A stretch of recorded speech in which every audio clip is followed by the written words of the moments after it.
two things that we know for sure we're going to do, and that's be born and die. And it's one of the most momentous occasions, you know, in a lifetime. You're losing someone that you've loved for a long time, and it should be an event, like it's a celebration of their life.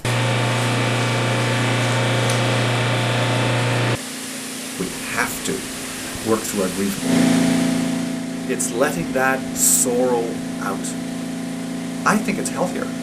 And I think if you ever reach the point where you can't connect with a family, if you can't feel what they're going through, I think it's time to get out of funeral service. When something's wrong, you've become so clinical, so analytical, that you shouldn't be in funeral service.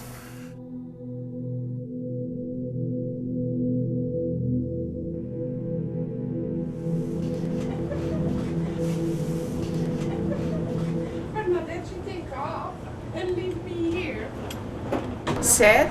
No. I'm sorry I say that, but I don't know that person. I don't have feelings for that person. I don't gonna cry for them, you know. I feel sorry, you know, but life goes on.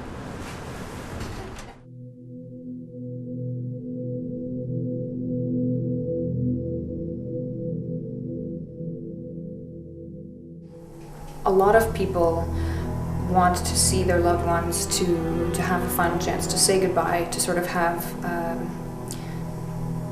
a rested image that they're, you know, safe and wherever they're going. Just a last chance to see them, and embalming is definitely a huge part of that, to restore their image and make them viewable for the public.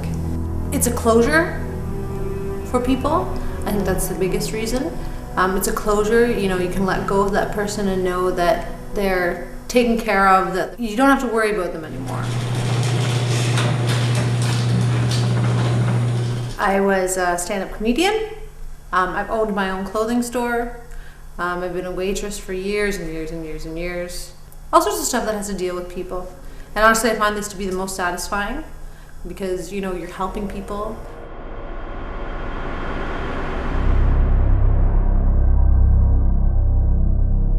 When somebody asks me and I'm at a bar, if I work at a funeral home, I lie.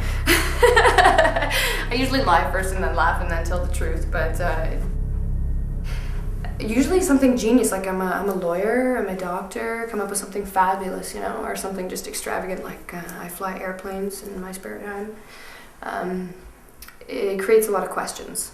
And everybody's of course like, what's a girl like you doing, blah blah blah, I thought it was a man's job, you know, and things like that. So I usually try to say it and then ask what they do and kind of like go. I try not to stick around for too long because it can get in depth, and when you're out on a Saturday night, the last thing you want to talk about is work, right? It's like anybody. There's all kinds of funny things that go on behind the scenes that people don't see, that are the humorous side. Clergy are probably the funniest people to deal with, and sort of in the funeral industry, the way some of them are so regimented and this is the way you do things, and others are so relaxed you don't expect the things to come out of their mouth that do. Part of the grave, it may be sandy soil, and all of a sudden, boom, the altar boy's gone, and the priest would just, you know, pull out his robes and sort of spread them out like this with the altar boys trying to crawl out of the grave. We get funny phone calls at Halloween time, prank phone calls and things like that. It's one situation where a family took cremated remains up into the air to have them scattered, and it had been raining, and of course they sprinkled them outside the window of the actual airplane itself, and then when they got back down on the earth, were quite surprised when they got out to find that a large portion of the cremated remains is actually stuck to the side of the airplane itself.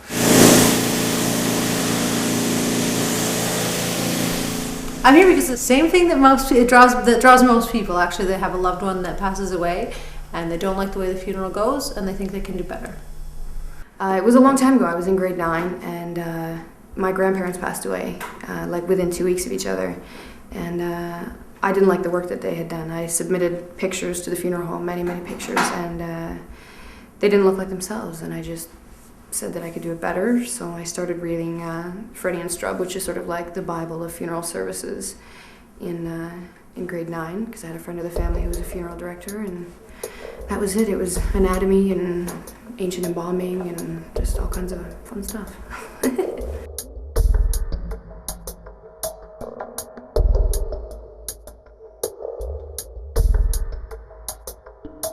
This is the embalming machine. I mean, there are 3 different types, and it's like Nintendo or PlayStation. Now we place this into the artery, and it'll push the fluid through the arterial system and out the venous system.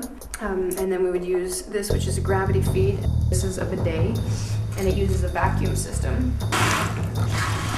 Helps prevent gas buildup, things like that. It's just another way to help ensure that the body is preserved 100%. Eye caps. They have little barbs on them. They're just to make sure that the eyes stay closed.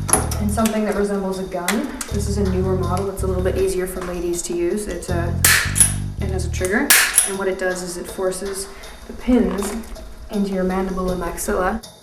It would go up and around and through your nose, and then come around your jaw and sort of sew your jaw shut.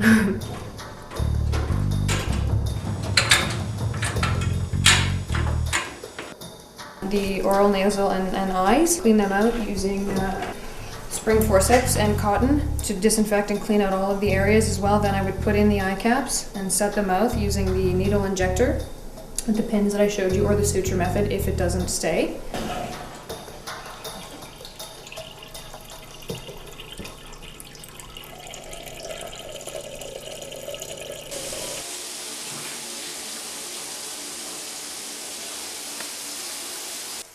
Disinfection is a huge part of what we do, because depending on the cultures, there's lots of kissing and touching and things like that going on. So we want to make sure that the body is as germ-free or as clean as possible.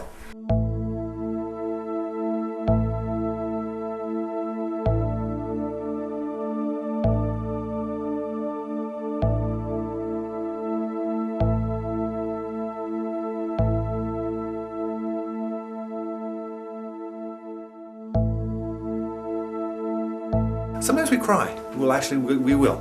You will cry with a family. You just can't help but, because we're human beings. Dealing with like a stillborn baby or a full term is not so hard to deal with, but dealing with a small child that's sort of like between 2 and 10 is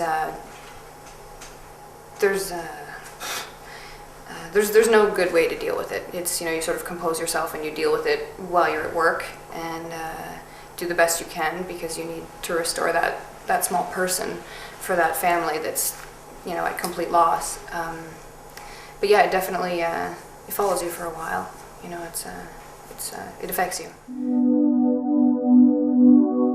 And I believe if you in life can find out what your calling is, and live that, then you fulfill your purpose and destiny in life. And that's what I know I'm doing right now, is fulfilling my purpose and destiny in life, because this is my calling in life.